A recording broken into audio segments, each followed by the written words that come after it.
तुम्हारी मोहब्बत मुस्तफ़ा की वजह से ये इतनी मेहनत करती रही, तगोदो करती रही, और मेरे फिर रब का वादा भी है ना, मन आमिला सालिहन मिन ज़करिन औ उन्सा व हुवा मुमिनुन फलनुहयियन्नहु हयातन तय्यबा। फिर ऐसे लोगों को अल्लाह रब्बुल आलमीन पाकीज़ा जिंदगी अता फरमाता है। और ऐसे लोग जब दुनिया से अलविदा होते हैं, अल्लाह का कुरान कहता है कि अल्लज़ीना ततवफ़्फ़ाहुमुल मलाइका तय्यबीन यक़ूलून सलामुन अलैकुम उदखुलुल जन्नता बिमा कुंतुम तामलून, कि जिस वक्त ऐसे लोग जो मोहब्बत मुस्तफ़ा में अपनी जिंदगी बसर करने वाले हों,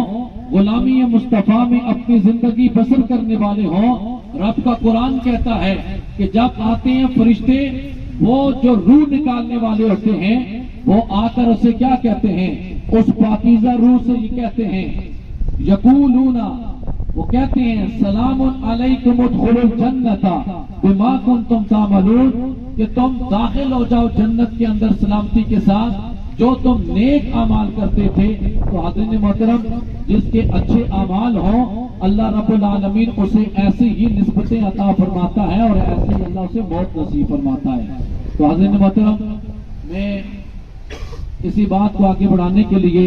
इस्तिदा गुजार हूँ उस्तादी व उस्तादुल उलमा हजरत अल्लामा साहिबजादा मुनीर आलम कादरी हजारवी साहब, आप तशरीफ लाए हैं। मैं आपसे